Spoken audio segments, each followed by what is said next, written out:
السلام على رسول الله وعلى آله وصحبه ومن والاه أما بعد. Alhamdulillah, we've gathered here today, as you all know, to do a brief Hajj class.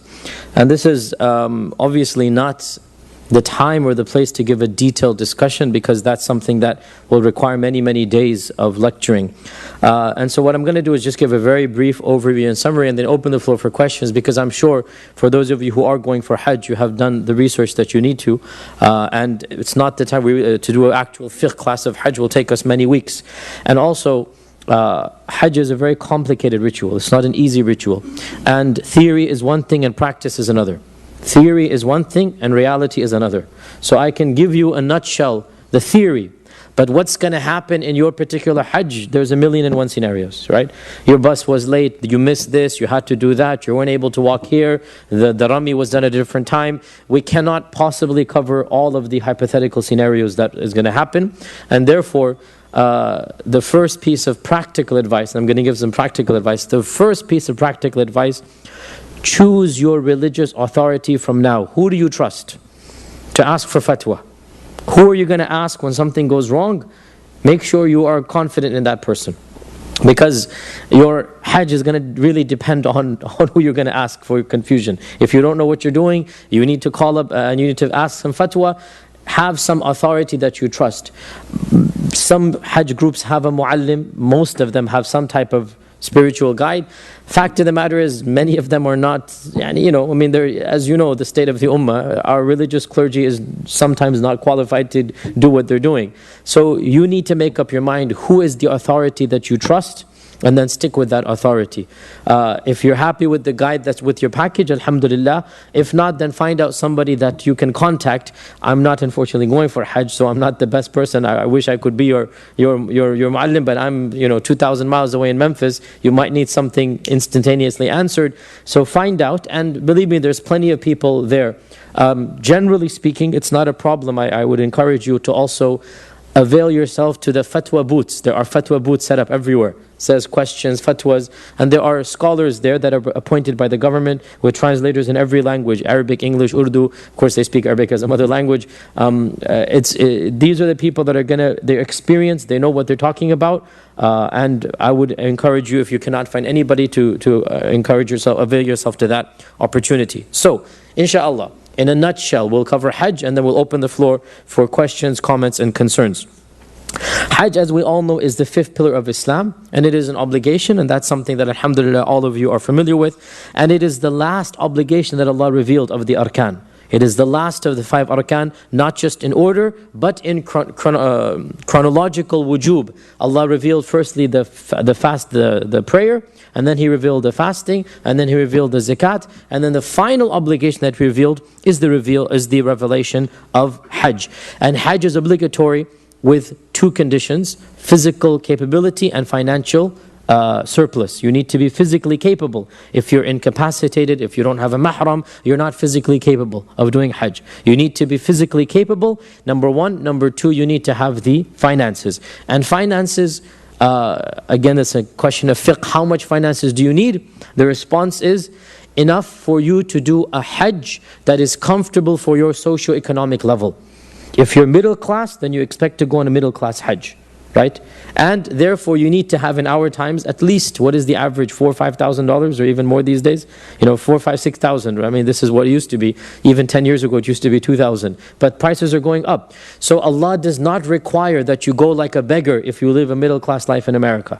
It's understood that as a middle class person, you will go on a middle class package, so you need to save up for what is the equivalent of $5,000-6,000 dollars. If by that time you save up, the prices go up, you don't have to sacrifice and go on the bare bottom package, because you're going at your level, right? Now, if you're saving up for the luxury package and you're not capable or worthy of that, this is israf. This is israf. You know your level. You know what is reasonable for you, and you look at the package. If it's a 3-star hotel, which is a middle class, what we would expect, then this is the package you go for. If you are, mashallah, earning, mashallah, a lot of money, and you expect to go in that package, then that's a different story, the 5-star package. Otherwise, for most Muslims, we go for the average Hajj route, which is around $5,000-6,000 in our times. Now, Hajj, there are 3 types of Hajj. And I'm only going to concentrate on the one that's the most common. The three types of Hajj are: number one, tamattu'; number two, qiran; number three, ifrad. Once again, tamattu', qiran, and ifrad. What are these three types? It's how you combine umrah with hajj. This is how the relationship comes. There are three logical possibilities. Number one, you don't do umrah at all. And that's ifrad. Ifrad from fard, singular. There's no umrah, you just go for the hajj. Number two, you do umrah and hajj in one ihram. You don't get out of ihram. And this is qiran. You have joined the two. Qiran, you have qiran. You have joined the two. Number three, and this is the most common for foreigners who don't live in Saudi Arabia, and also it is the most rewarding. It is that you do a full hajj and a full umrah with two ihrams. So you do the full hajj and umrah with you get out of ihram in the middle.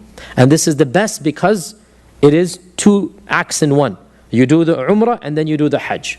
And this is what most people do because they're going only one time in their life. So they want to do the hajj, they want to do the umrah, right? So once again, if you only do the hajj, this is ifrad. And that's the quickest, shortest, easiest. It's also the cheapest because you don't have to pay the qurbani, right? Ifrad is singular, hajj. That's what I said, right? I might have said that's number three, but I'm saying ifrad is the term. Ifrad is singular hajj. Right? Another type of hajj is qiran, which you've combined the two together. And in qiran, as we said, you do hajj and umrah in one ihram. You don't get out of ihram. And the most common type, and that's the type I'm going to be talking about, that's the type that the bulk of the world that goes out from abroad and comes from abroad does, is tamattu'.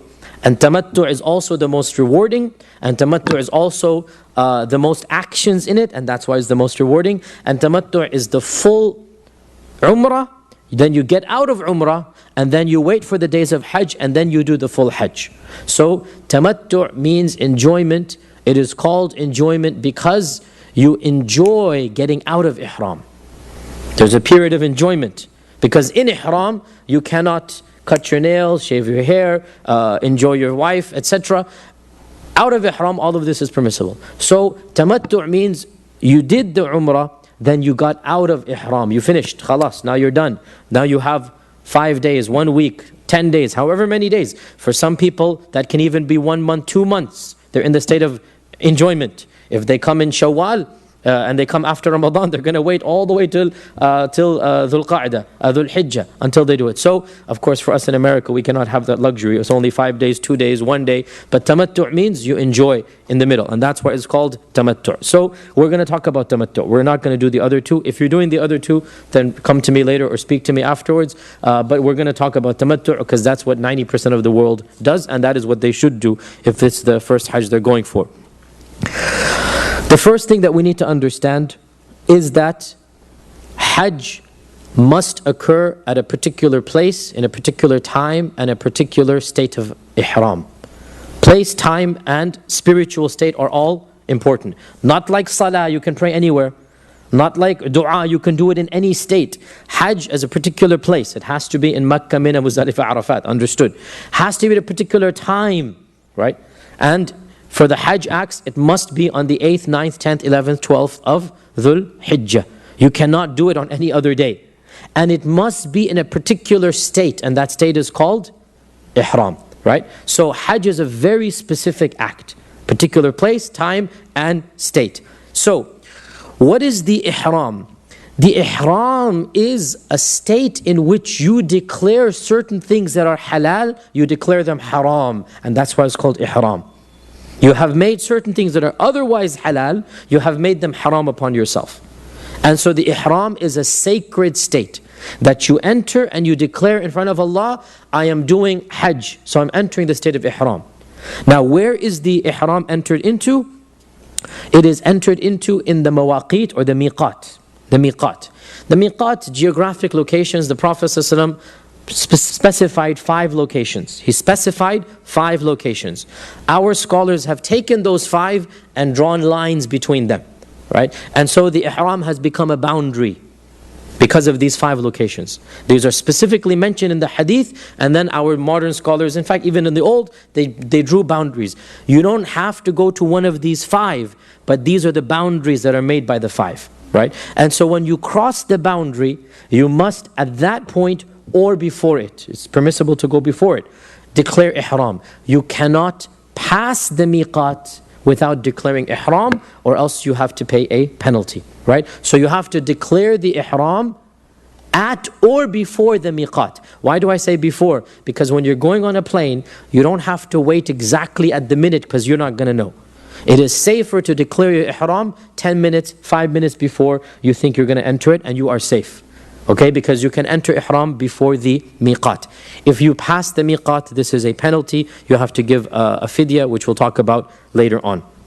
So we don't have to worry about telling you what the miqat are. Any plane you take, your miqat, you're going to land in Jeddah, right? I don't think anybody's landing in Riyadh. Every day, almost 99% land in Jeddah. So realize that the miqat is 5 minutes before you land. 5 minutes before you land is the miqat. That's all you need to know. Therefore, it is safest to enter into ihram 10 minutes before you land. Not a problem if it's 15 minutes, because it doesn't matter. You can enter miqat even from America, but you're making life difficult, right? So you enter into ihram 10 minutes before you land, you're on the safe side, right? In fact, the miqat is literally right outside of Jeddah. If somebody were to say 2 minutes before you land, 3 minutes before you land, this would also have an element of truth, because the miqat is literally outside of Jeddah. What you cannot do is land in Jeddah and then say labbaik Allahumma Hajj. No. Now you're in trouble and you have to pay a penalty. You cannot wait for the plane to land. You have to enter the miqat and declare the talbiyah before the state of before you land in Jeddah. Now, entering the ihram is simply a verbal act. It is a verbal act. You say labbaik Allahumma Hajj. This is your ihram. Whether you're wearing the ihram or not is a separate point. So if it so happens, some people are not wearing the ihram, they're big mistake, but when they enter into it, they have to say labbaik Allahumma Hajj, even if they're wearing pant and shirt. Then they pay the penalty for the pant and shirt, but they're safe that they've entered ihram. Right? Please don't get confused. Ihram is not the garment you're wearing. Ihram is the declaration, labbaik Allahumma Hajj. Right? Or labbaik Allahumma labbaik, whatever. You're saying labbaik. Or you can even say nawaitu hajjan. Or you can say in English, my niyyah is for hajj. But you need to say something to enter into ihram. And that is said before the miqat. So far so clear? We're all on the same page? Now, of course, you know you're going to enter into ihram before landing in Jeddah. Therefore, it's common sense that you wear the garments. For the men, you wear the garments before you land in Jeddah. If you're stopping over in Dubai or in Frankfurt, believe me, it's not going to be embarrassing, because half the world is going for Hajj at that time. So everybody in the plane is going to be wearing ihram. You don't have to worry about that. Yeah. You know what? Go ahead, ask the questions now. Not a problem. The question was, if you actually like you make ihram and you're not wearing the ihram, what's the fidya? So if you make the ihram while you're not wearing ihram, the fidya is the same as cutting your hair off or wearing clothes, and that is to fast 3 days, or to feed 6 people, or to give a sacrifice, and we'll talk about that in a while, right? So the fidya is relatively trivial. Whereas if you were to not enter ihram, now you're in big trouble. And you have to go back, that's the best thing to do, or you have to give a badana or a camel or something, or a sacrifice. Do we have to specifically say that with the Hajj from Makkah? No, you don't have to mention what type of Hajj, and you're allowed to change your mind within the Hajj. Ali ibn Abi Talib shows his intelligence. When he did the labbaik, he didn't know how the Prophet was doing Hajj. So he said what type of Hajj, he didn't know. So he said, labbaik Allahumma upon the Hajj of the Prophet, whatever that is. Very smart. However the Prophet was doing, that's my Hajj. Because he was coming from Yemen and the Prophet was coming from Medina. And so it doesn't matter. Even if you change your mind. From ifrad to tamattu, you change your mind before you begin, not a problem. Because once you've entered, it's just like nafil prayer, not fard. Nafil prayer, if you wanted to pray 2 rakat for one reason, and then you change your mind in the middle for nafil, it's allowed. Not for fard, it's not allowed. So for Hajj, whatever you do, it's permissible within that framework. Yes? You have to verbalize the niyyah. And verbalizing is done by any way. The only place in the sharia where the niyyah is verbal is Hajj. Not in salah, not in anything else. The only place where the niyyah must be verbal is the Hajj. Now, what is the verbalization? It is any expression that signifies Hajj. You can say in English, "Oh Allah, I am doing the Hajj." This is your niyyah. You can say labbaik Allahumma labbaik, this is your niyyah. You can say labbaik Allahumma hajj, labbaik Allahumma tamattu', anything, but you have to say it. Now, I wouldn't worry too much because the whole plane is going to be eagerly looking at their watch and this and that, so you're with a group. So I wouldn't worry too much about you forgetting. The entire plane is a Hajj plane and everybody's waiting and people are going to be doing it from the beginning all the way to Jeddah. Don't worry about that, inshallah ta'ala. Plus you have a time frame. Like I said, I would do it 15 minutes before the plane lands. Even if you did it 3 minutes before the plane lands, and the pilot will make an announcement. Almost all airplanes, will make an announcement that we are going to pass the miqat in 2 minutes or something like this. So when they make this announcement, and even if they don't, 10 minutes before they land, you should say something. If you don't verbalize, you haven't made the niyyah. And therefore there's the penalty if you land in Jeddah. Okay? Now, so if you're landing in Medina, then you're safe because Medina is outside of Ihram. But in America, I don't know if planes don't go. There are a few. Okay, it's rare. From what I remember, American groups, almost all of them, they go to Jeddah first. Some groups from Egypt and from Jordan, there's direct flights to Medina. Our packages to Jordan. Aha, Jordan, exactly. Yeah. So if it's Jordan and then they're going to Medina, then you're not entering Ihram anyway, because Medina is outside of the miqat, right? So if you're not entering the ihram, then you don't have to worry about this. Then you're going to enter ihram from Medina when the bus leaves. They're going to stop at the place of ihram, and then you're going to enter the ihram there. Now, what is prohibited in ihram? 9 things. 9 things are prohibited in ihram. We'll go over them one by one. Number 1, cutting or shaving the hair. Cutting or shaving the hair. I have to point out here that a lot of people make Islam more difficult than it is. And so if you're going to trust me in what I say. If you're not, then go trust the person that you're going to trust for Islamic fatwas. But if you're coming here to this class, I'm assuming you're going to trust me. Please understand that a lot of the books and a lot of the people out there, they make our religion more difficult, and it's not that difficult. I mean, I don't know how to say. I have done Hajj, alhamdulillah, more than 10 times. I have studied these rulings inside out. And what I'm teaching you is basically the fatwa you're going to hear from those fatwa boxes and booths. This is the mainstream fatwa of those who are doing Hajj every year, and they're more familiar with it. You know, when you're far away and you've never done Hajj, it's easier to make things more difficult even as a scholar. And this is what we found many of the scholars did. That they've never done Hajj, and because they don't understand, they don't visualize, they might make things more difficult. Those who do Hajj regularly and they understand the evidences make it a little bit easier. So, what do I mean by all of this? What is prohibited is to intentionally pluck your hair, or to trim it, or to shave it. If your hair accidentally falls off, you didn't do it. Don't worry about it. Right? Also, it is not haram to comb your hair. It is not. There's no prohibition against combing. The prohibition is against shaving, plucking, trimming. So it is understood, especially when you're older in your years, such as myself these days, when you comb your hair, something's going to fall. Right? That didn't happen 10 years ago with me. Now it is happening. Okay? This does not constitute plucking the hair, because your intention was to comb. And it is permitted for men and for women to comb. I said it is permitted. It's not encouraged, but it is allowed. There's no penalty if when you comb your hair, some hair falls off. Similarly, there's no penalty if you wake up and your pillow has some hair fallen down. You didn't do it. It's nothing at all. If you were intentionally did it, this is where you need to pay the fidya. Right, so we'll get to the fidya. Number 1, we said shaving, trimming, cutting the hair. Number 2, cutting the nails. Once again, intentionally cutting the nails. If, and this happens to me all the time, your nail scrapes against something and it bends, right? Because you're in the state of ihram for a week, your nails are going to grow. If they're going to grow, it's going to chip away. Again, even if it's chipped away and it's painful to you or it's awkward, you may break the chip without breaking the whole nail. Right? Do you understand this point? Little bit of nail. You didn't intend to break the nail. There is no fidya.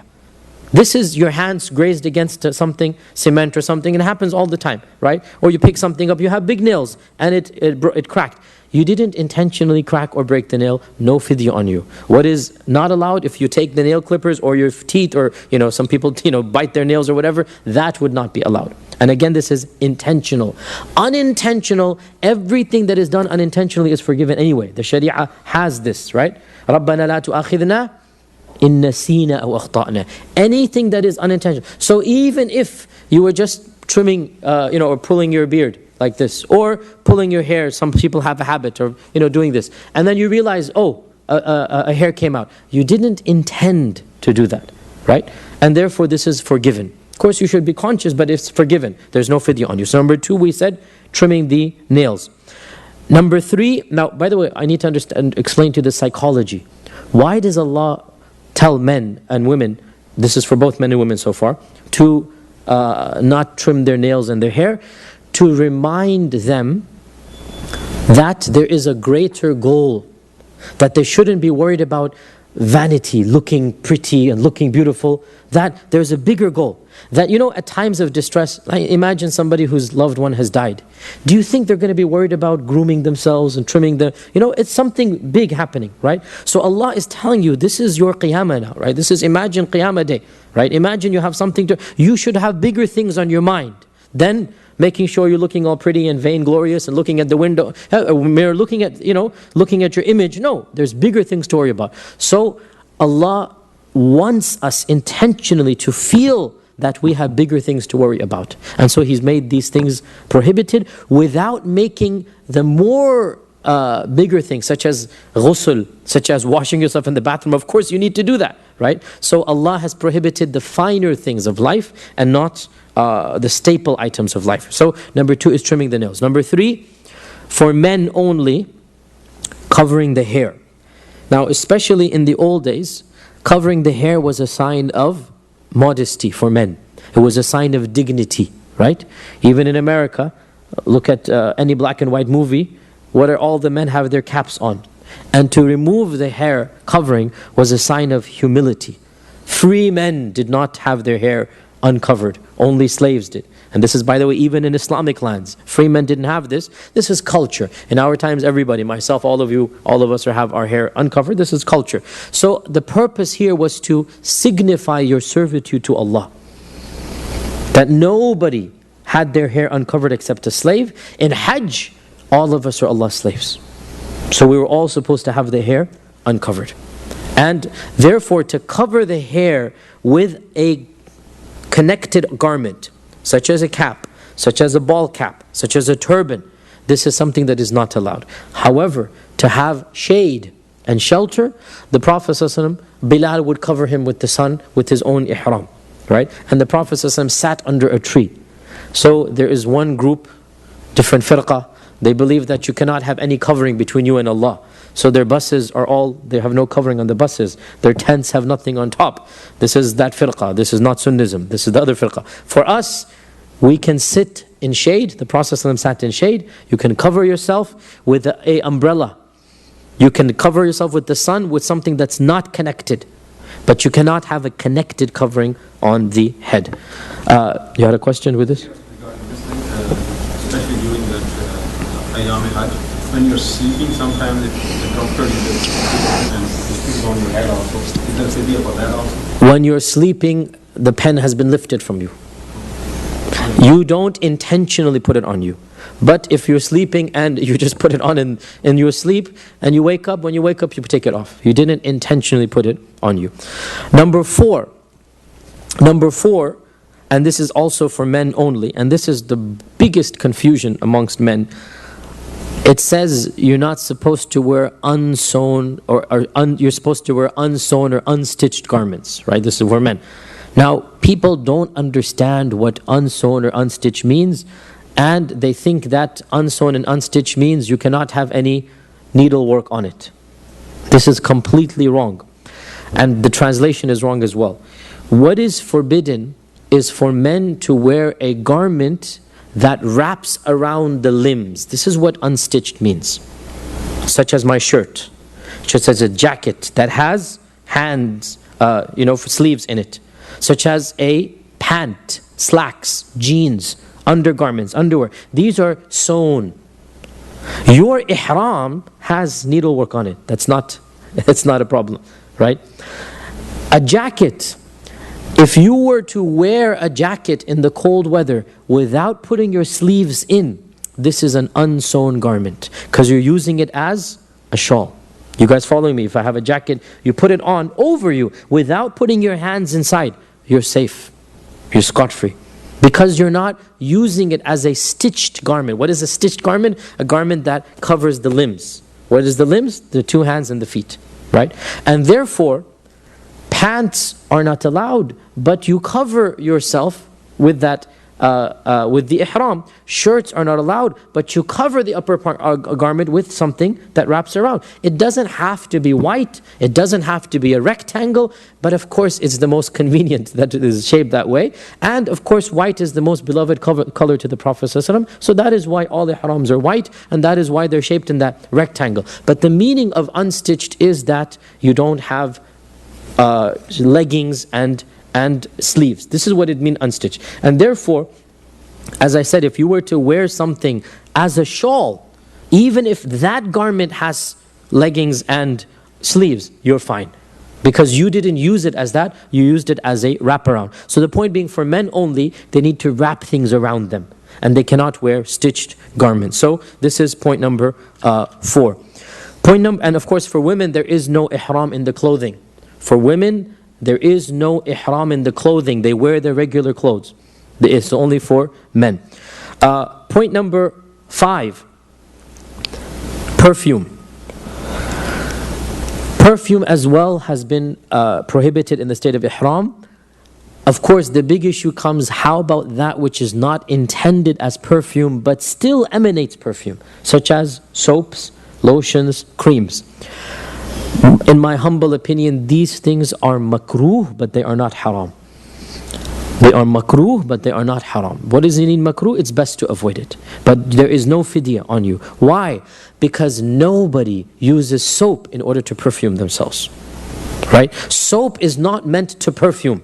So it is not a perfume even if it has some perfume scent in it. You see the difference? Right? Similarly, creams and lotions that are used for dry skin, my suggestion and advice, and this is what I do when I go for Hajj, you buy the unscented versions. You get unscented soap and you get unscented lotions. Right?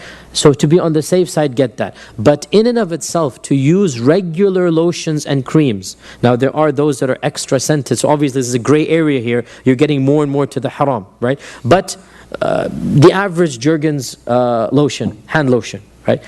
It has a scent, but it is not scented. Do you see the difference, right? That's completely permissible. There's no scent, there's no perfume coming from it. Perfumed lotions are makruh. Don't use them. But nonetheless, they are not a fidya, because if you wanted to use perfume, you'd put some cologne, you'd put some itr, and that is what is haram. Soap as well, there's a scent that comes from it, but it is not, you don't use soap to perfume yourself. You guys understand this point here, right? So, bottom line, avoid it, but most likely when you go to the bathroom or you're going to find perfume soap over there, right? You go ahead and use it. It's not going to cause you a fidya. It's best that you have your own, but somebody's going to take yours, you're going to drop yours, it's going to go missing, so you go there, there's going to be perfume. Likewise, your skin's going to crack, you finished your own unscented lotion, you might have to use somebody else's regular lotion which has a little bit of perfume in it, there's no fidya on you. There's no fidya if you use that, but make sure in your personal belongings you have unscented version. This is number 6. Number 5. Number 6, yes, go ahead. Toothpaste is not at all makruh, because that is ingested or put in the mouth. You don't stop eating scented food. Biryani is halal, alhamdulillah, throughout Hajj. Right? Spicy salad is not a problem, even though I wouldn't advise you for Hajj. Very dangerous, but it's not a problem. Okay? So, toothpaste not at all, not even makruh, because that's going inside and using that. Not at all an issue. Because that's not perfume once again, and it's going inside. We're getting there. We're getting there. It's not a problem at all, but we're getting there. Point number 6, nothing we have to worry about from America, hunting. None of us hunts when we go for Hajj. We don't even hunt in America, so we don't have to worry about that. Hunting is also haram. Point number 7, inshallah, again, we don't have to worry about from America. 7, 8, 9 all have to do with marriage. Point number 7 is getting married. Inshallah, nobody goes to Mecca in the state of Ihram to get married, so we don't have to worry about that. If you do fall in love, then wait till you get out of Ihram and then marry. Otherwise, just be patient. 1 week, that's all you have to do. Okay, alhamdulillah. Falling in love in Ihram is not a problem. Getting married in Ihram is a problem. But you should have bigger points in mind. Point number 7. Point number 8 is foreplay with your spouse. And by foreplay, we mean kissing, petting, all of this type of stuff. We have to be very explicit. I have to excuse me for that, but this is necessary. What we mean is touching your wife with passion. Touching your wife to save her from the crowd is wajib. There's no fidya at all. Okay? Touching your wife in order to guard her as all the people are pushing and shoving, this is being a man. There's no fidya at all. Touching your wife is halal. But touching with passion becomes mahdhur, or becomes what is prohibited. Right? We all know the difference. We don't have to go into detail for this regard. So holding your wife's hand in order that she doesn't get lost is something that you should do as a couple in Hajj. Holding your hand to be romantic is not something you should do in the state of Ihram. This is a common sense differentiation between the two. So this is point number 7. Point number 8, sorry. Point number 9 is actual intercourse, and that is separate from 8, because 8 you can get out of and you pay the fidya for. 9, your Hajj has been null and void. If you get to that level, it's null and void.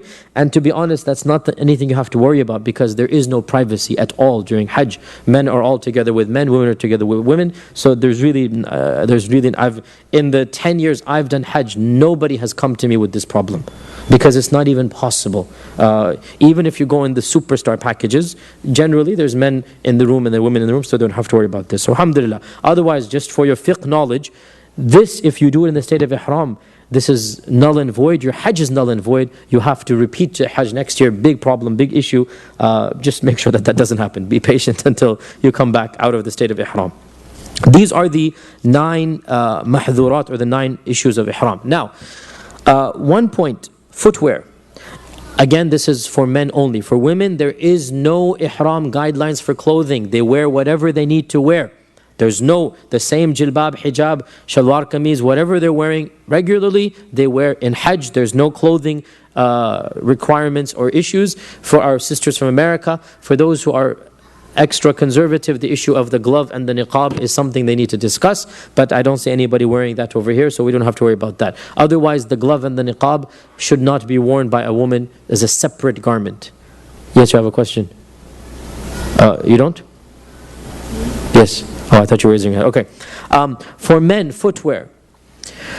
The Prophet ﷺ said that whoever has sandals should wear them and should not wear shoes. But whoever has shoes, then they are forgiven. In one earlier version of the hadith, or earlier Hajj, it is said that the Prophet ﷺ told them to cut off the tops of the shoes so that's below the ankles. Right? There's a big ikhtilaf. If you have shoes, must you cut them off below the ankles? We don't have to worry about the issue, because we're going to purchase footwear that we're going to use for Hajj. So, what is a legitimate footwear for the men? Obviously, for women, there's no issue. They wear their shoes and whatnot. For men, what is a legitimate issue? Again, there's a lot of ikhtilaf. We're going to find details. The bottom line, anything that you would call a sandal is permissible. And anything that you would call a shoe generally is not permissible. Right? So don't wear Nikes, don't wear a shoe. Just wear something that is a sandal. Now obviously there's a gray area and a fine line. Some sandals are almost shoes, I understand that. Use your better judgment, right? And one thing that as a practical and personal note, do not purchase brand new sandals for Hajj. It's making the biggest mistake possible. Use the ones that are the most worn out. Why? Because those are the ones you're used to, you're comfortable in, right? Don't buy spanking brand new, because that's going to make you blisters and so. No, you don't want that. I speak from experience.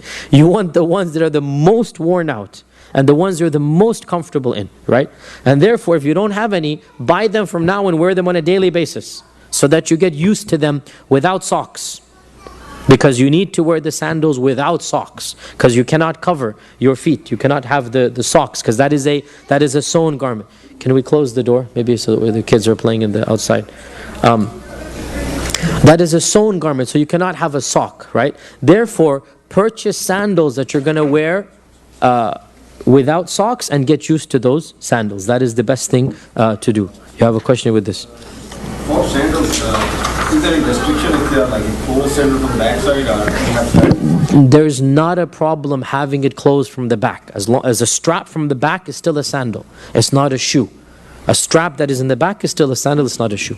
Right? I myself, the sandals that I wear for Hajj, they are athlete sandals. So, you're supposed to be running in them and stuff now. But they are crisscrossed, so that's not fully covered. And then there's a strap at the back. So the bulk of the foot is exposed, and there's a strap at the back. And there's not a problem at all to wear that. So these are the 9 mahdurat, or the 9 issues of ihram. Now, the bulk of the problem that occurs is with regards to trimming and cutting nails and the putting on of the perfume and all of this, the trivial stuff as we call it. For these things, if you need to do them intentionally, then do them. You are not sinful. And then pay the fidya. What do I mean by this? One of the Sahaba had heavy hair. And in the state of ihram, while walking to Mecca, he got infested with lice. And lice is a problem. Big problem. Itching, scratching, this and that. When the Prophet ﷺ heard, he said, SubhanAllah, go and shave your hair and pay the fidya. Don't torture yourself. If there is a medical reason that you need to do one of the... So for example, you are freezing cold. You are sick and you need a jacket. And putting it on you is not helping you, right? Go ahead and put the jacket on.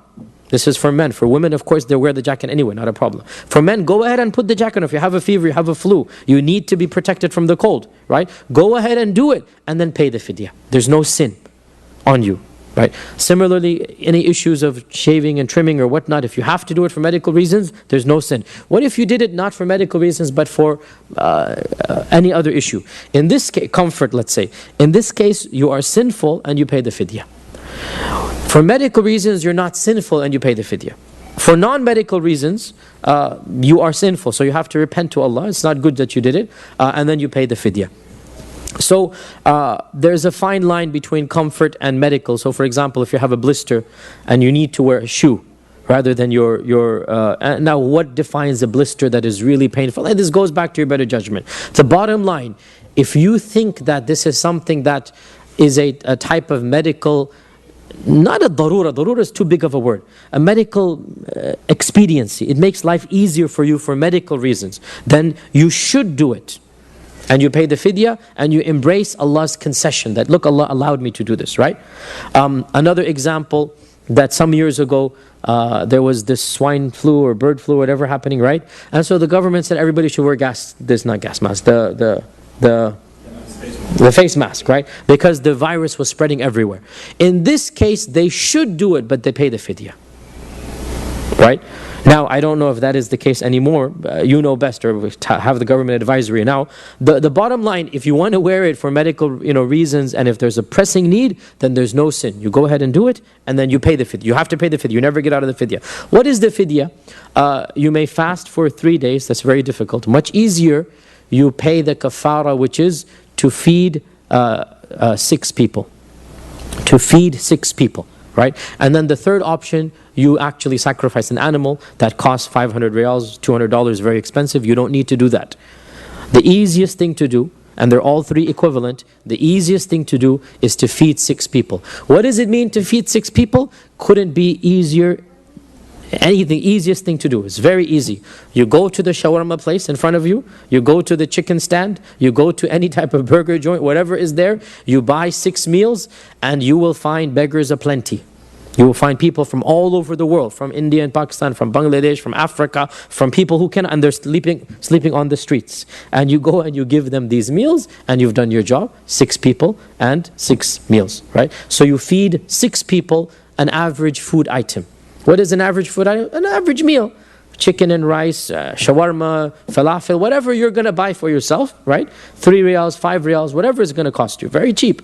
And you just go and you buy 6 meals and you feed 6 people. And believe me, you will find much more than 6. The problem is when you give it to 6, 60 will come and they will say we want as well. So you're not going to have a problem finding 6 people. You're not going to have a problem finding food. So that's going to be the least of your worries. Okay, you have a question, yes? Should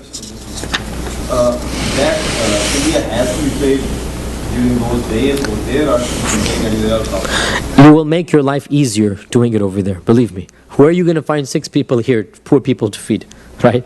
Where are you going to find 6 people in Memphis, poor Muslims to feed? You will make your life much easier. You don't have to do it there.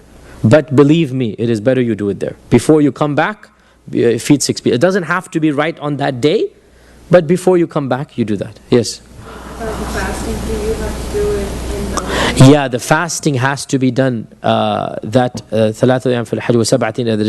fasting should be done in that ihram area, which is why it's very difficult, and I would never encourage anybody to do it. Okay. We're kind of running out of time. I wanted to have Q&A. Let me just quickly go over the rights of Hajj. I went to spend a long time spending on the 9 issues of Hajj. Let me just do in a nutshell the ideal Hajj that you would do as Hajj Tamattu. Okay. Hajj Tamattu means you will be doing Umrah before Hajj. So what this means is you will enter the state of Ihram, you will be wearing the Ihram, then you will perform the Umrah, which is 7 tawaf, round time the Kaaba, then 7 sa'i, and a sa'i means one way is 1. The way back is 2. A lot of people think one way is the whole back and forth. That means you've done 14. No. From Safa to Marwa is 1. From Marwa back to Safa is number 2. Then Safa to Marwa is 3. Then Marwa back to Safa is 4. Right? So you do it basically 3 times back and forth and then 1 more. Right? So 3 times back and forth is 6 and then 1 more, that is 7. Once you've done that, then if you're doing tamattu', you will trim your hair. Okay, here's where I'm going to be strict with you. This is, in my humble opinion, it is not valid for you to take a pair of scissors and go snip, snip, snip, and that's it. This is not valid. And this is a concession that one of the madhabs has, which I think is not valid at all. When Allah says trim the hair, you need to trim the hair. How do you trim the hair? All of it. Just like when you do wudu, if somebody said, I'm going to do wudu by going tick, tick, tick, and that's my wudu. None of you would say this is valid. When Allah says wipe your hair, you wipe your head, you wipe it. All of it. And therefore, this is where I'm strict here and I say, this is your Hajj, do it properly. I do not think this is valid. If somebody else is doing it, that's between them and Allah. You're asking me, I say this is not valid. You need to trim all of your hair. And there are barbers everywhere. You know this. At that time of the barber season, barber galore. Everybody is a barber there, right? If you're doing tamattu', do not shave your hair during your umrah. You save that for the Hajj. Because you want to do the better of the two for Hajj. Right? Because within 1 week, you're going to be doing it again. And your hair is not going to grow back in 1 week. No matter how much, mashallah, you have, it doesn't matter. It's not going to grow back in 1 week. Okay? So you do your trimming.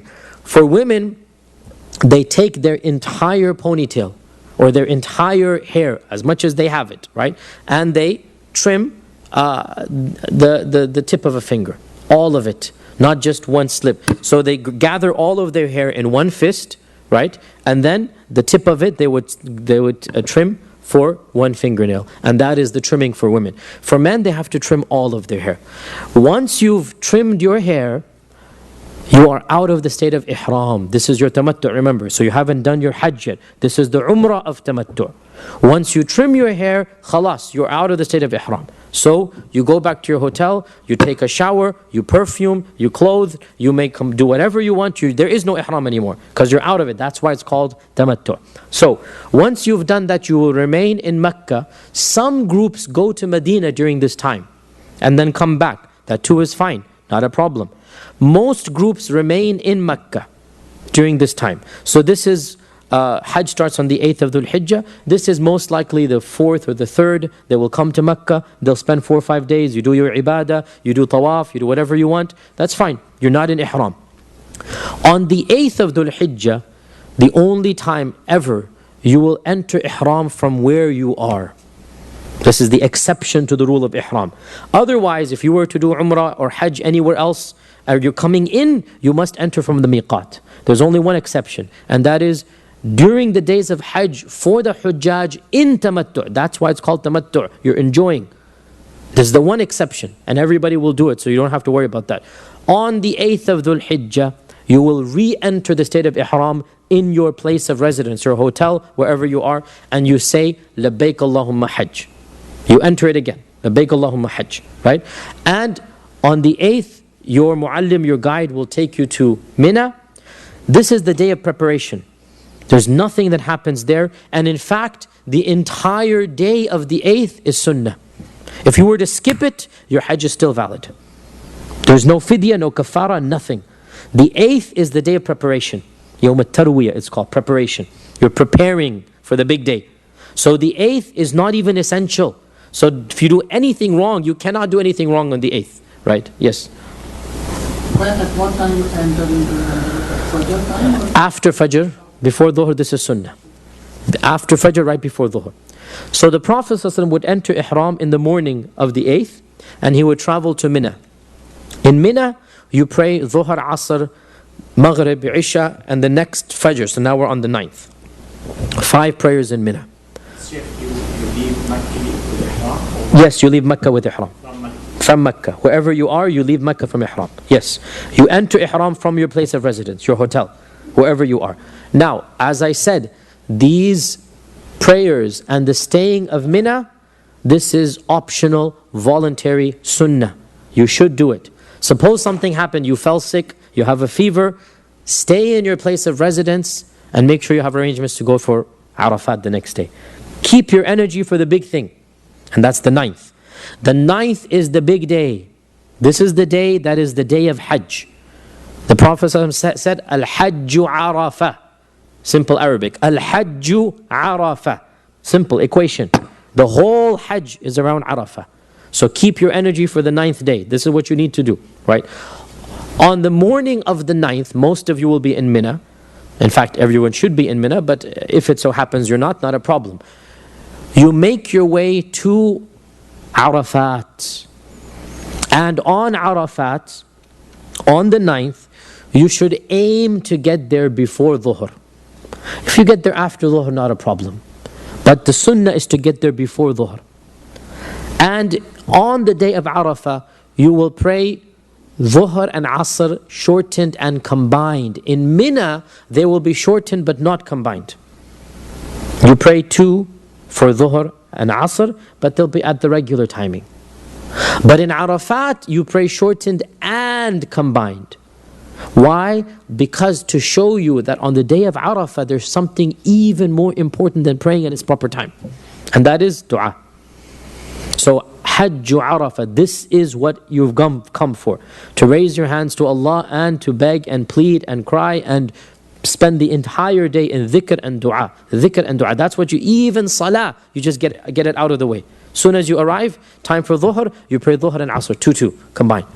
And the rest of the day is then spent making dua, thinking about your past sins, having the intention to Allah to have a better life in the future, and the dua of the deen and the akhirah, dunya, everything that comes, this is what you are there for.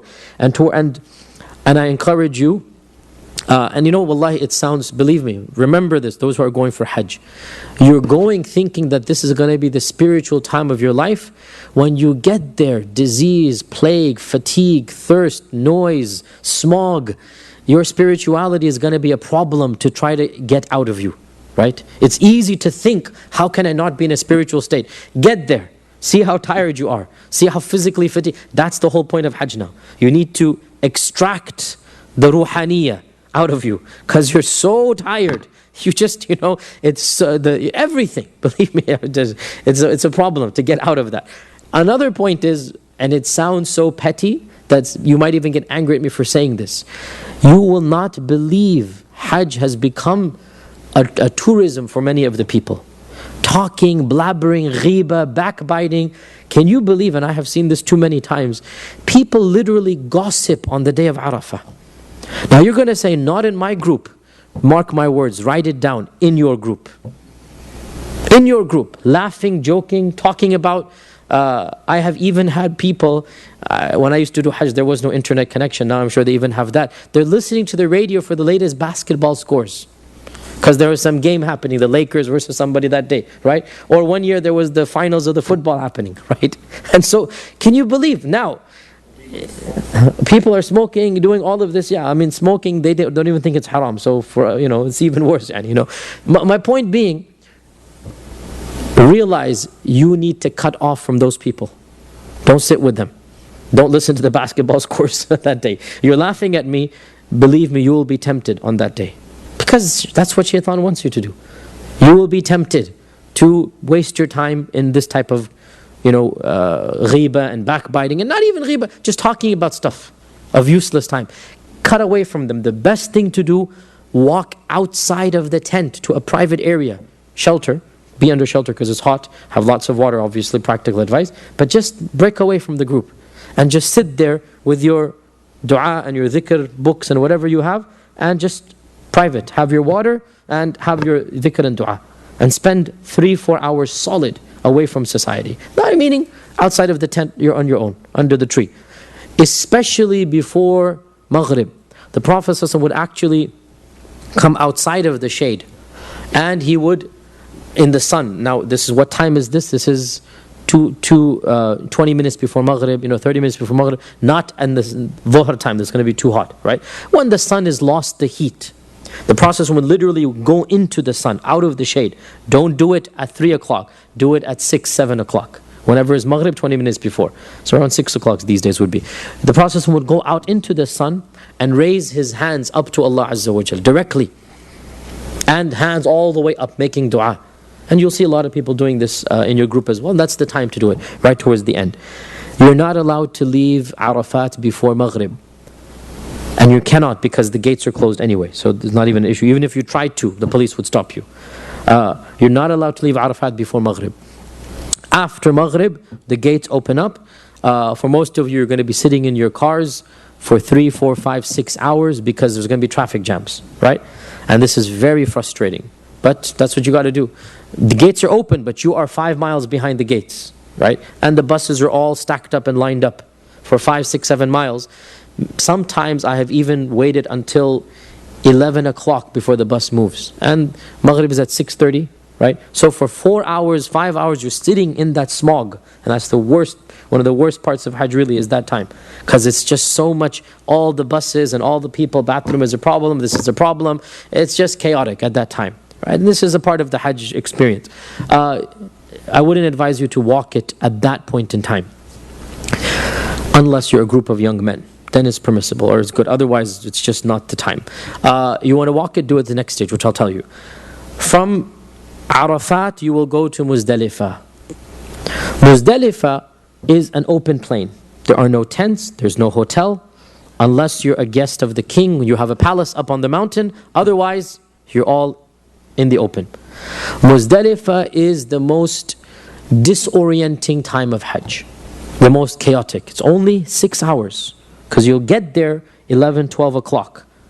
Maybe even 1, 2 o'clock. That's really rare. Usually you'll get there by 11 o'clock, right?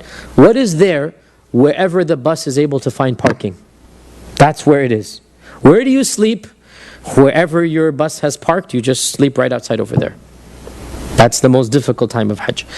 And bathrooms are the worst. Let me get to the bathrooms in a while, but Allahumma musta'an.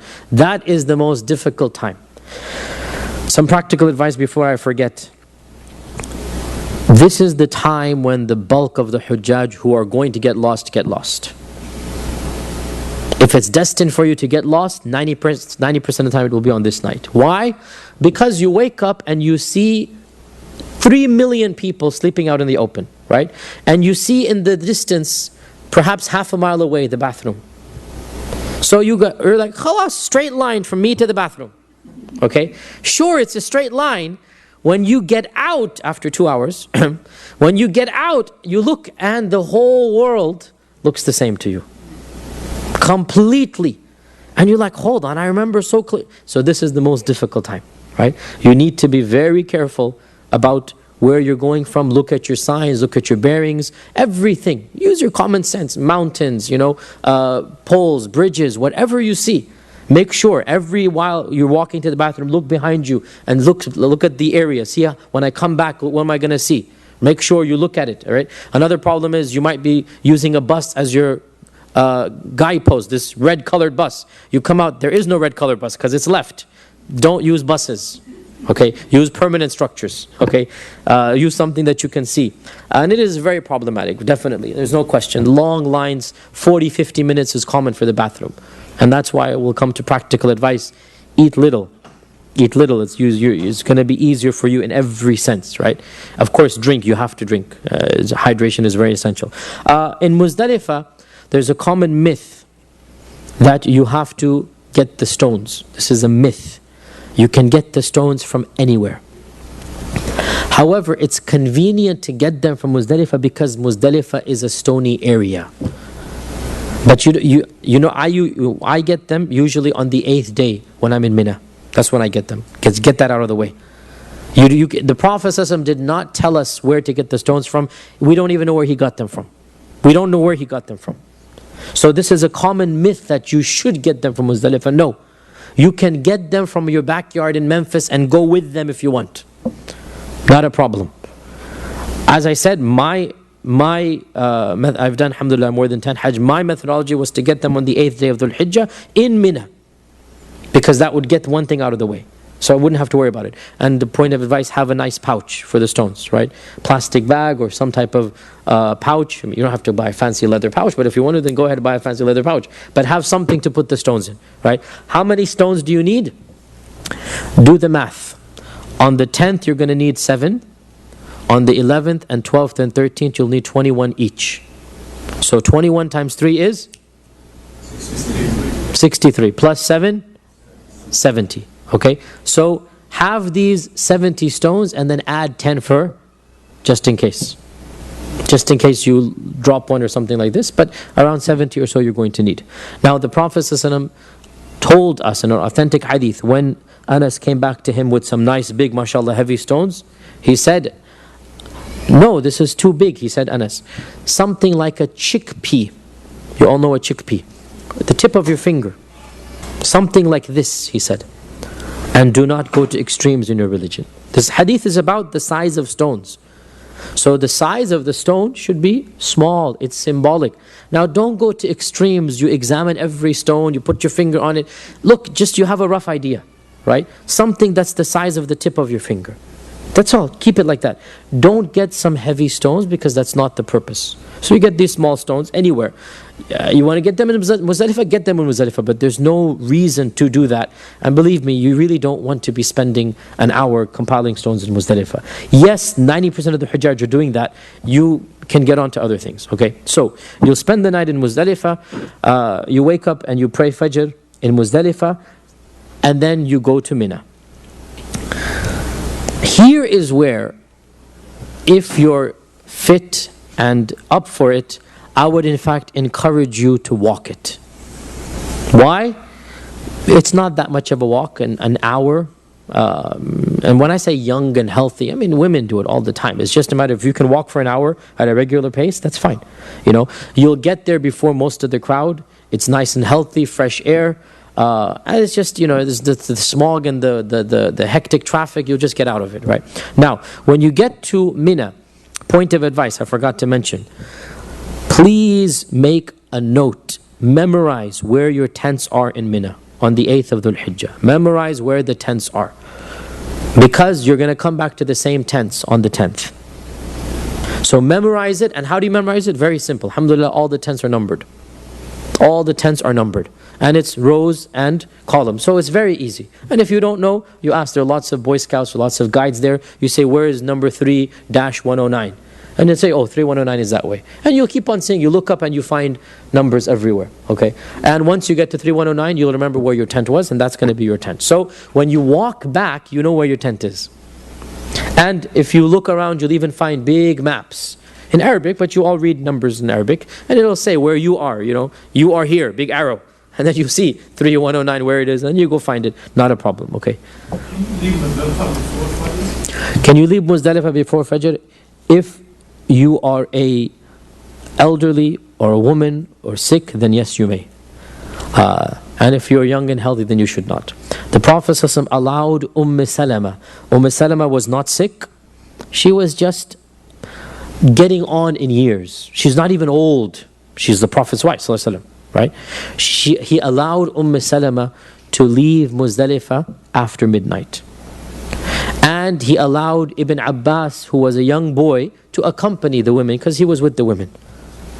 So it is permitted without any fidyah, without any problem, for the elderly. So if you have a parent with you and you're taking care of the parent, leave early, right? If you have your wife who's pregnant, let's say, right, then leave early. Otherwise, if you're young and healthy, so Aisha didn't do that, Salama did, right? The other wives didn't do that, one of them only. Out of all the Prophet's wives, only Salama. Why? Because she was the slowest in walking, and she was the one a little bit elderly. Again, she wasn't old. She's not like in the equivalent of a wheelchair, but she wants to avoid the crowd. So even the slightest excuse, if you have a slight fever, go ahead, not a problem. From this we derive, even the slightest legitimate excuse, you may leave before Fajr, after midnight. So you spend some time in Muzdalifah, and then you move on to Mina. We're getting there now. So now this is on the 9th and the night of the 9th. Remaining in Muzdalifah for some period is wajib. You must remain there. If you don't, you have to pay a penalty. And the penalty is the kafara, the sacrifice of another animal. Now, on the 10th, there are 4 things that are typically done. When you do 2 of the 4 things, you are out of what we call the minor ihram. And when you do all 4, then you are out of the major ihram, right? What's the difference between minor and major ihram? When you're out of minor ihram, then you may do everything other than marital intimacy. So you may resume your clothes, your regular clothes, perfume, trimming, all of this is permitted. The only thing that is not allowed is intimacy. And then when you do all 4, then everything becomes halal. So what are the 4 things that are done on the 10th? The order of the Prophet ﷺ was as follows, but this order is not wajib. You may do it in any order. The Prophet ﷺ would, number 1, stone the Jamratul Kubra, the major, what they call the big shaitan, the Jamratul Kubra, number 1. Number 2, he would sacrifice. Number 3, he would trim or shave. He shaved, sallallahu alaihi wasallam. And number 4, he did the tawaf. Once again, you do the stoning of only the one. On that day, you only do one, the large one, right? Number 2 is the sacrifice. Number 3 is the shaving. And number 4 is the tawaf. Now, nobody in our times does the sacrifice himself. You just buy the voucher and the coupon. So you don't have to worry about that. You assume your sacrifice is done. Therefore, if the sacrifice is done, that leaves 3 things. Therefore, when you do one of the 3, you are out of minor ihram, right? Now, on this day, you're going to hear lots of different fatwa. You trust me, this is what I say. 2 of the 4. Some people say 1 of the 4. Some people say 3 of the 4. This is an ikhtilaf. Is it 1 of the 4, 2 of the 4, or 3 of the 4? Right? In my humble opinion, you do 2 of the 4, and this is what the majority say. This is what the scholar that I'm also following. The majority say 2 of the 4. So in our case, once you do the jamrah, right, then you're out of ihram, because you can consider that your sacrifice has been done. However, it makes more sense to have your hair shaved before you go back, because then you take a nice shower. Just logistically speaking, right? Simple logistics. Your hair is going to be shaved, you're going to be feeling dirty, there's going to be some nicks and bruises and cuts, and not going to pain. Don't worry, it looks worse than it feels. Okay, don't worry about it. And mashallah, everybody becomes a barber on that day. That's the problem, but everybody becomes a barber on that day. But after the stoning, you will find lots of people there. Please note, 90% of them are trimming. You don't want them. You want those who are shaving. 90, if not 95%, are using clippers, right? Shears, like they use on sheep. It's the same thing. And when they use it on you, that's a little bit painful, not very painful. But what happens is they're not shaving, they're trimming. And so you have half an inch or something of a hair left on your head. And to me that's so nonsensical, because neither is it a regular trim such that you come back to work the next day normally, right? Nor is it a shave that you get the reward of the shave. You see what I'm saying? Because you want the reward of the shaving, because that's triple reward versus trimming. So you need to be careful.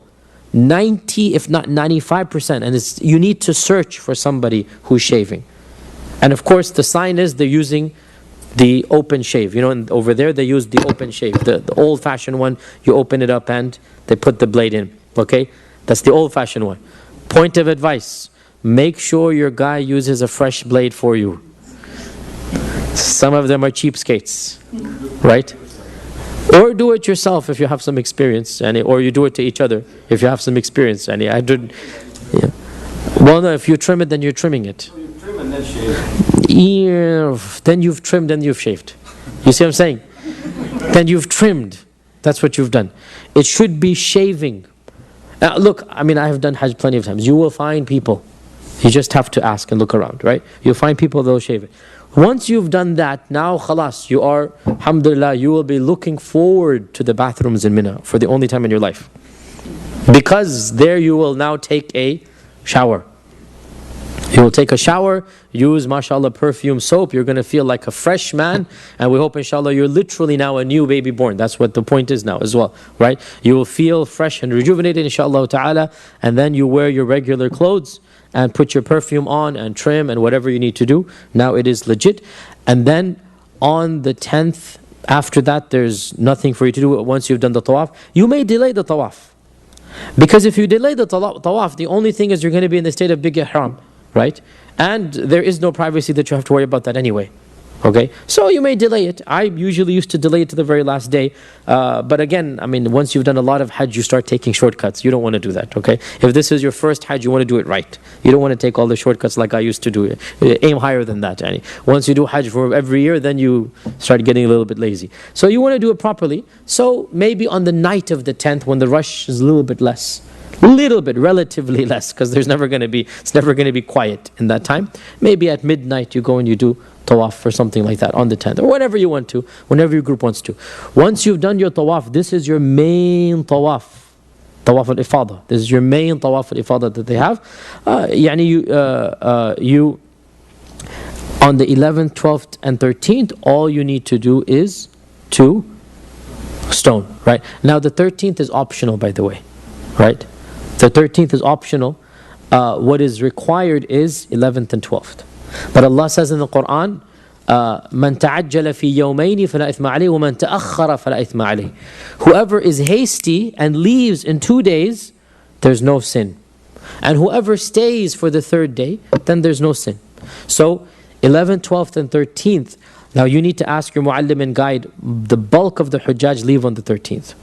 They don't do it on the 13th. Sorry, they leave on the 12th, excuse me. Yeah, so they don't do it on the 13th. So if you're not going to stone on the 13th, then you don't need to collect 70 stones. That's if you do another 21. Otherwise, if you're only doing 21 times 21, that's 42 plus 7 gives you 49, right? So how many stones do you need? It depends on how many days you're staying. You guys following this, right? Ask your muallim and group. Most of the groups, they don't stay there for the 13th. Some of them do. And when I've done Hajj, some of the groups, they stayed, some of them left. So you need to ask your guide. Most of them, they leave. What do you need to do on those days? Absolutely nothing other than the stoning of all 3. And that's done. These days, it's so easy. Once upon a time, this was when the crowds and the not massacres, but the stampedes and all that. Now, subhanAllah, I kind of feel cheated. And they're so easy. It's just not. It's not how it used to be. It used to be a real jihad to go in that time, and that was, you felt Hajj. Now they've changed everything. So it's alhamdulillah, alhamdulillah. All of this is done. Yeah, it used to be the good old days. You come back bloodied and bruised and everything. Alhamdulillah. So that's on the 11th and 12th. There's only one act left, and that is the Tawaf al-Wada', the farewell tawaf. Tawaf al-Wada', the farewell tawaf. And this is done the very last thing before you leave Mecca. Before you leave Mecca, and if you stay for another 3-4 days, you do Tawaf al-Wada' when you leave, not when Hajj finishes. So Tawaf al-Wada' is the very last Hajj. It is allowed to combine the Tawaf of the 10th with Tawaf al-Wada'. This is allowed. If you're sick, if you have the flu, this might be useful for you. So you delay the main Tawaf, and you just delay it until the very end, and then you do it with the double intention. Just like when you enter the masjid, you have 2 rakat of Dhuhr Sunnah to pray, and then you have Tahiyatul Masjid to pray. You say, khalas, let me pray 2 rakat with both intention. Right? It's jaiz. So you can combine the 2 intentions. If this is your first and only Hajj, I wouldn't suggest that. But if you're sick, then this is something, the way out. And with that, the what? You can combine Tawaf al-Ifada and Tawaf al-Wada'. Now, the only issue that remains here is what are the arkan and what are the wajibat of Hajj and what are the sunan. Unfortunately, I don't have time to get into this, the detailed chart, and this will take us many days. Realize that the arkan of Hajj, and what is a rukun? If you don't do it, there is no Hajj. Okay? The arkan of Hajj are very simple. And alhamdulillah, there's really no problem. Number 1 is got to be the right time and place. Nobody does Hajj in Shawwal, so no problem, alhamdulillah. Right? And nobody does Hajj in Memphis, Tennessee. They all go for Umrah. They all go for Mecca, alhamdulillah, so that's not a problem. Right time and place. Number 2, you have to be in the state of Ihram. You have to be in the state of Ihram. You cannot, what is the state of Ihram? Remember, it's to say I'm doing Hajj and to make the niyyah. It's not what you wear. If a person does Hajj in a business suit, they'll have to pay the fidya. The Hajj is valid. You guys following this? A lot of people misunderstand. Ihram is a statement. Oh Allah, I'm doing Hajj. Number 2. Number 3, Tawaf and Sa'i of the Hajj itself, which you've done. The Tawaf al-Ifada, the Sa'i, if you've done when you came, that's your Sa'i. Right? Tawaf and Sa'i. That is the rukun. And the most important rukun is Arafat. You cannot make up if you don't do these things. Just make a list of this. Everything else you can make up. If you don't spend the night in Muzdalifah, if you didn't stone, all of this can be made up. How do you make it up? Sacrifice. Sacrifice. The one mortal sin of Hajj, which you don't have to worry about, is intimacy. That nullifies the whole Hajj. Otherwise, apart from that, you cannot do anything that will nullify then the Hajj, realistically speaking. With this, I'll open the floor for Q&A. And yes. You said that Tawaf and Sa'i is part of that, but when you are mentioning when we have a niyyah for Umrah, we do Tawaf and Sa'i and then we take When you just settle down, maybe just do that 4 places. See, this is, you should not do multiple Umrahs. Just do one Umrah in the beginning. You should do extra Tawafs. Oh yes, Tawaf is done without Ihram. Yes. Look, log on to the YouTube tonight and see Tawaf. Most of the people doing Tawaf are not wearing Ihram. Tawaf is an independent unit of worship. You do Tawaf wearing your regular clothes. It's like Tahiyyat al-Masjid for Mecca. For Mecca, the Tahiyyat al-Masjid is the Tawaf. So, and of course you cannot do it every time you enter because it's too busy. But if you come in the non-peak season, 3 months later, 5 months later you go, you do as many tawafs as you want. Okay, yes? So, getting back to Mina, you must be there in Mina on the 10th and 11th. Some people come back to Makkah and stay there. Yeah, so this is where we get into the ikhtilaf of what is the minimum amount of staying in Mina. You don't have to stay in Mina during the day. You just have to do the stoning. So nobody says you have to stay in Mina during the day. Once you've done your stoning, you can go to Mecca and sit there for 5 hours. Ikhtilaf comes when you come back, what is the minimal quantity you need to stay in Mina? And here's where you're splitting hairs here. If you stay the bulk of the night, which means from Maghrib till midnight, you're safe inshallah. So you stay more than half the night in Mina.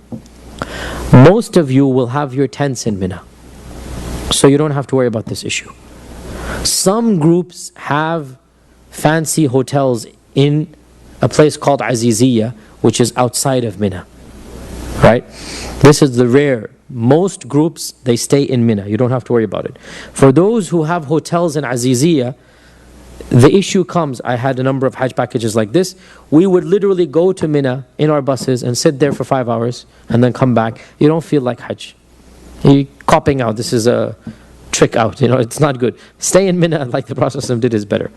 Yeah, but it is wrong if somebody is outside in Aziziyah from Maghrib to Maghrib. Oh yes, this is wrong. You've missed Mina. And then you need to pay a fidya for that. Yes. Yes. So if you have a hotel in Aziziyah and you just go take a shower, That's not a problem. You need to spend the bulk of the night in Mina. Right? If you want to go to Aziziyah in the daytime, it's not even makruh. You can spend the whole day in the hotel. That's not a problem. Because what is required is you spend the night in Mina. That's what's required. So if you spend the whole day in Aziziyah in the air-conditioned hotel, not a problem. if you have the coupons for those, there's no worry that if the slaughter actually happens after you pick them. There's no way you can find out. There's no way. So the scholars say you assume your qurbani has been done. Because in fact, the fact of the matter is the qurbani will continue for 5 days after Hajj. They have to sacrifice 30 million sheep and goat. It is statistically, humanly impossible to sacrifice that many, at one location, So don't worry about it. Assume yours has been done, and Allah knows, Other questions? Yes. I've heard that some groups actually take Hajj from Makkah to Arafat on the night of the I've had a friend actually. So the question is taking the Hujjaj on the night of the 8th. There's nothing wrong with that per se, but they've given up the sunnah. Right? As I said, the 8th, all of it is optional. If you cancel the 8th, and on the morning you go to Arafat, you're fine. So if they go to Arafat the night before, they don't have to even pay fidya.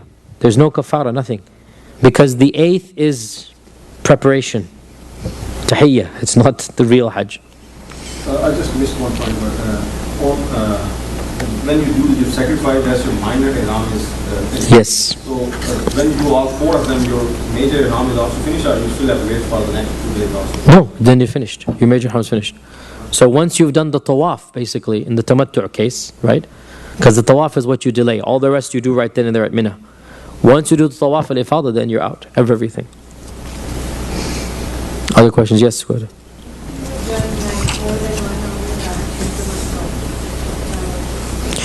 It's permissible. Doing multiple umrahs is not what the Prophet ﷺ did. The purpose is that you go there, you pray in the haram, you do tawaf. He would do multiple tawafs. He did more tawafs than we can count. He would do multiple tawafs in a day. So the notion that we have of doing multiple umrahs, it really is not in the spirit of our religion. Umrah is 1 per journey, that's the sunnah. And I speak from experience, when you do it that way, you actually feel spiritually better. Because all of your energy is dedicated to that umrah. When you go for 3 umrahs a day, you cheapen the umrah. Right? You make it like a habit. You don't want to do that. You do 1 umrah, you feel spiritually, this is the umrah. Then after that, you do as many tawafs as you want. Yes? But normally it after when you go to Mecca first, you do your Umrah, then you go to Medina, and when you're coming back again, then you do the Umrah again. Are you doing tamattu'? No, then when you've done the Umrah in the months of Hajj, and the months of Hajj are Shawwal, Dhul Qa'dah, Dhul Hijjah, right? So if you go after Ramadan to Mecca, you are in the months of Hajj. Okay? So if you've done Umrah on the first day of Shawwal, this counts as your Umrah for tamattu'. As long as you don't come back to your home. There are Hujjaj, by the way, from Indonesia, from Egypt. They do the 4-month or 3-month, mashallah, Hajj, the way it used to be done in the good old days. Your father must have done those Hajjs, right? They go and they stay in Mecca. for 2 months, 3 months, and Medina. So if they do it in that way, if they were to arrive on the 1st of Shawwal in Mecca, that is their Umrah for Hajj. And they do the Umrah, then they get out of Ihram, and they're completely out of Ihram. And they stay, they go to Medina, they come back, and then on the morning of the 8th, they then enter the Hajj. Is that clear? Yes, go ahead. When you're doing Sa'i and you go to Safa or Marwa, and you stand there and you say,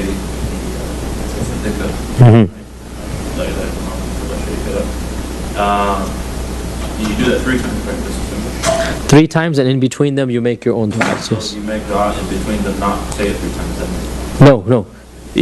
So there's a dua that is mentioned in Sahih Bukhari and others, and you should look it up and memorize it. But this is sunnah. If you don't do it, it's not going to affect the Hajj. But you should do this. There's a dua that the Prophet would make facing the Kaaba on Safa and on Marwa. And so you say this dua, and then in between he would make his own du'as. Then he would say the dua again, Allahu Akbar, la ilaha illallah wa lillahi alhamd. He would make that dua. Then he would make a dua of his own. Oh Allah, give me the good of this world and the next. And then he would say the dua 3 times. So that's 3 times a specific dua. And in between the 3 there are 2 gaps. And in these gaps you make your own personal du'as. You do that at Safa, at Marwa. Safa, Marwa, Safa, Marwa, Safa. And then when you get to Marwa for the 7th, you just walk away. Because you don't do the dua when you finish at Marwa. But during the Hajj time, you are being pushed. You can't stand there. Which is why I said theory is one thing and practice is another. So you can pray on, However you do it is fine. keep walking and keep Yes, life is more important than this. Assalamu alaikum. So when you finish at Marwa, you just do the dua 3 times. I mean, No, you don't even do anything because you've done them 7 times. The dua is done before you begin, not when you end. You understand me? Think about it. From the Kaaba, you're going to go to Safa, right? And when you're at Safa, you make your first dua. Then you start walking, number 1.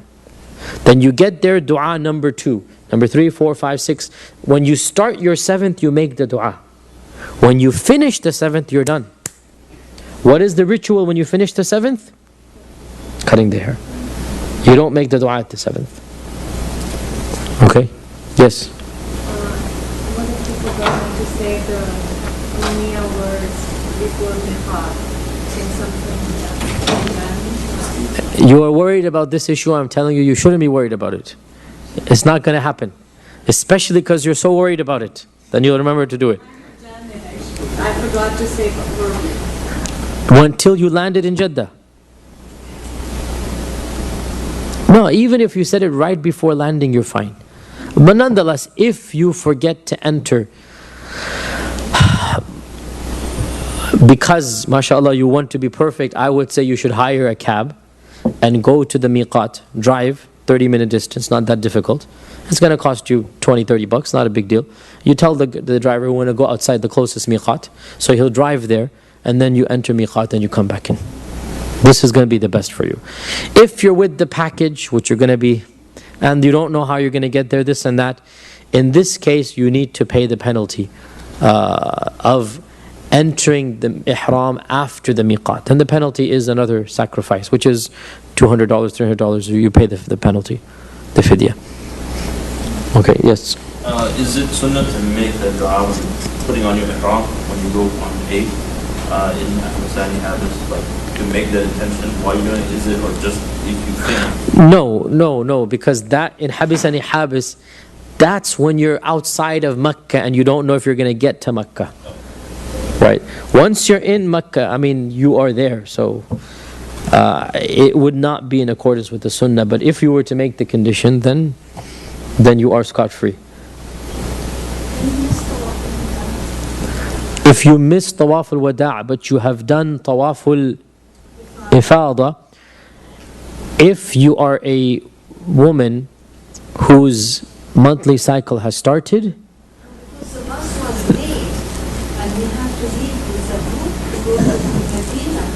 And the bus coming from Mina was extremely late. When we got the bus, they said there is no time for you to finish the walk without.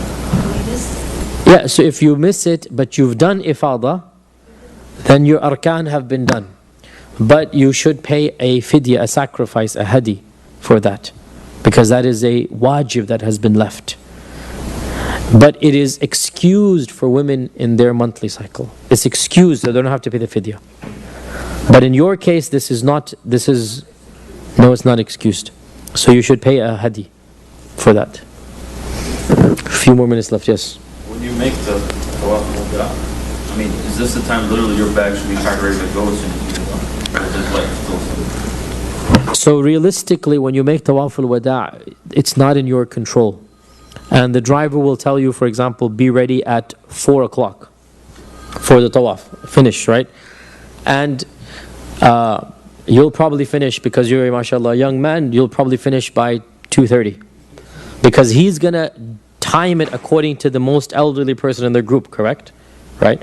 So you're going to start with everybody else, and you should. You don't want to delay it because you don't know what's going to happen. And you're going to finish by 2:30. You're like, well, now what do I do? You're going to go and sit. You're going to get a shawarma to eat. You're going to get a drink, because it's beyond your control. The point being, you should not delay it except for a reason beyond your control. Right? So you should try to have your bags as much packed as possible and have it ready to go, and then do it the latest possible. In the real world, it's not in your control. So you do what you can as much as in your control, and inshallah Allah will forgive the rest. And have the full intention. So you should have your bags packed, everything down, but when you do come back, you're going to have probably 3 hours to kill. But that's not in your control, right? You didn't intend that. And by the way, he's going to say 4 o'clock, it'll end up being 6 o'clock. This is the way Hajj is. It's very frustrating, very painful. Yes? Another question is, that after you are done the tawaf with us, is there any religious restriction that you cannot do any shopping in Mecca? See, the point is, doing shopping, luxury shopping, indicates that you knew you'd have time to spend after Tawaf al-Wada'. It's not Tawaf al-Wada'. And therefore, the only shopping that is permitted without any karaha is the shopping that you need for the journey. You need to buy water, you need to buy drinks, you need to buy food to eat on the way. You cannot buy food and walk into the haram, right? So this, you just buy the provisions to go, not a problem. But to go shopping for souvenirs, it shows that this wada' is not wada' in your mind. So this is the problem. So the thing to say that once done the without you quickly get out. Yes. Or if it's beyond your control, you just sit there doing dhikr waiting to get out. But Allah knows you've done your job. Okay? Yes? No. No. No. You visit your friends, then you do wada'. What is the meaning of wada'? Goodbye. Right? Literally, that's what wada' means. And the purpose of wada' is you say your farewell to the Kaaba, to the house of Allah. So the meaning of wada', the last thing that you do is the wada'. That's what it's supposed to be. Yes? This goes back to the shaving of the hair or trimming. There are some people who say that you should not have somebody who is shaving. Yes, this is one particular madhab. There is no reason at all to prevent somebody to shave your hair if he is in the state of ihram. This is being strict for no reason. It is allowed for him to shave your hair, even if he cannot shave his hair, because you're the one getting out of ihram. There is no problem in him shaving your hair. Yes. Or else there's going to be the issue of who's going to be the first to trim the hair. Right? The chicken or the egg. People make religion more difficult than it needs to be. There is no such prohibition whatsoever. This is one of those... Two people have done the Hajj, one can trim the other. Yes, yes. Not a problem. Final question. Going once, going... You talked about finishing 40 prayers in Medina after Hajj. Is that required or... So there's a weak tradition, in fact very weak tradition, that says that whoever prays 40 prayers in my masjid with takbirat al-ihram, my shafa' will be wajib for him. It's not an authentic tradition. At the same time, what's wrong with it? You want to pray 40 prayers there, then alhamdulillah. So if there is not enough time, It is not a requirement of Hajj at all. It's not a requirement of Hajj. And therefore, if you do it, it's good because you're praying 40 prayers in Medina. Alhamdulillah. Extra reward. If you don't, then there's no problem at all in doing that. It's not even sunnah in my opinion. The hadith is so weak that it doesn't even if it were slightly weak, we say, okay, khalas, bismillah. But the hadith is close to being fabricated. Nonetheless, what's wrong with praying 8 days straight in the haram? Nothing's wrong with that. So, not a problem. Inshallah. With this, inshallah, if there's any questions that you guys have before you guys leave, email me or see me in the masjid, not a problem. But my advice to you is choose your religious authority when you're on your way there, and then stick with him. Do not ask multiple people. Hajj is very complicated. And the more people you ask, you're going to get 10 different fatwas, you're going to get confused. And Allah knows you're trying your best. You go to the Shaykh you trust, you ask his opinion, end of story. Don't ask 20 times, because it's not the time to learn fiqh during Hajj, right? Then I forgot to mention some practical advice. Obviously, spiritual advice is, you should already know this. Ikhlas, always have dua, dhikr, do this for the sake of Allah. Intend to return a different man or a different woman. This is the main point of Hajj. You come back a different person, right? If you resume the same lifestyle, then you haven't done Hajj properly. You know, that's the whole point. Hajj is means to be a changing point in your life, right? You come back a different person. If you're not praying 5 times a day, you need to start praying. If you're praying 5 times, you start praying the sunnah. If you're praying the sunnah, start praying the nafil. You know, extra Quran, extra. There's got to be that commitment. I'm going to be a better person. That's the whole point of Hajj. The spiritual stuff aside, practical stuff. Number 1, always have money in you, with you, all the time. Always have cash, right? Reasonable amount, at least 100 riyals. You don't need that much. Number 2, always know where you are, wherever you are. Mina, Muzdalifah, Arafat, take a bearing. See where your bus is. Memorize it. Number 3, do not leave the group unless you have to. It is always best to stick with the group. Okay, always be with your group unless you have to. The only time I tell you to go ahead and do that is from Muzdalifah to Mina on the morning of the 10th. It's actually easier to leave the group and meet up with your group in your tents, because you know where your tents are, right? It's the only time where, if you're young and mashallah you have an hour to walk, go ahead. Also, by the way, if you are up to it, the best Hajj I ever did was the walking Hajj. It's wallahi an enjoyment of its own, because when you're walking, you're away from the smog and the traffic, and you're with the human experience, right? So if you're able to be brave about it, when do you do the walking Hajj? Basically from Arafat on the 9th. Arafat to Muzdalifah is a long walk, 2.5 hours. That's the long walk, right? Arafat to Muzdalifah is 2.5. Muzdalifah to Mina, hour and a half. Very easy, not a big deal. So if you want to do that stretch, believe me, you will enjoy it much more, because the walking Hajj, as soon as the sun sets, khalas, you put your backpack, right? Your water's with you. Another practical advice, always have water. Always have water. Drink plenty of water. Do not get dehydrated, right? You have your backpack with you. Food is everywhere. There's people with shawarma, falafel, ice cream. Excellent. You have beautiful memories. No smog. That's the best part of the walking Hajj, because there's a special road for the walking pilgrims, right? No traffic, no buses. To me, the worst thing of Hajj, number 1, the bathrooms. La hawla la quwwata illa billah. Right? Number 2, the smog. I cannot stand the smog of those buses. It used to get me nauseous and sick. I hated it. Right? If you have to, as I said, you wear it and you give the fidya. But the mask doesn't protect you fully. You still get the smog. Which is why my best Hajj was the walking Hajj. On the day of Arafah, you just have the backpack. You're ready, you're up for it, you're enthused. Yalla, bismillah. You start walking. You're never going to get lost, because everybody's heading in one direction. You're not going to get lost that day. So you walk. When you get to Muzdalifah, you're all alone. You don't have to worry about the bus. You find your place, you have your sleeping bag, right? You have your sleeping bag with you, you have your inflatable pillow, you have your water canister. Khalas, bismillah, you have a light dinner packed. You have your dinner, you go to sleep, you wake up, and then you work your way to Muzdalifah, to Mina, excuse me. And that's really beautiful. If you can't do that, at least do the Muzdalifah to Mina walking, if you're able to. And if not, then yalla, bismillah, stick with the group. Muzdalifah and Mina, there's a very nice walk, very wide and nice. Even between Arafat and Muzdalifah. Are available Yeah, believe me, you're not going to regret it. If you're able to walk an hour and a half, you're not going to regret it. From Muzdalifah to Mina, there's a huge walkway, shaded, there's no sun at all, you have no problems, water everywhere. As I said, you even get ice cream. Not a problem. It's a nice experience, and you see I like ice cream a lot. So nice experience, not a problem, inshallah, with this. Even if you're in ihram, you can eat flavored ice cream. Yes, not a problem. Alhamdulillah. And of course, the final point, please remember, all of us, especially your teachers who have taught you about Hajj, the Muslim Ummah, please remember them on the day of Arafah is the day when dua is accepted.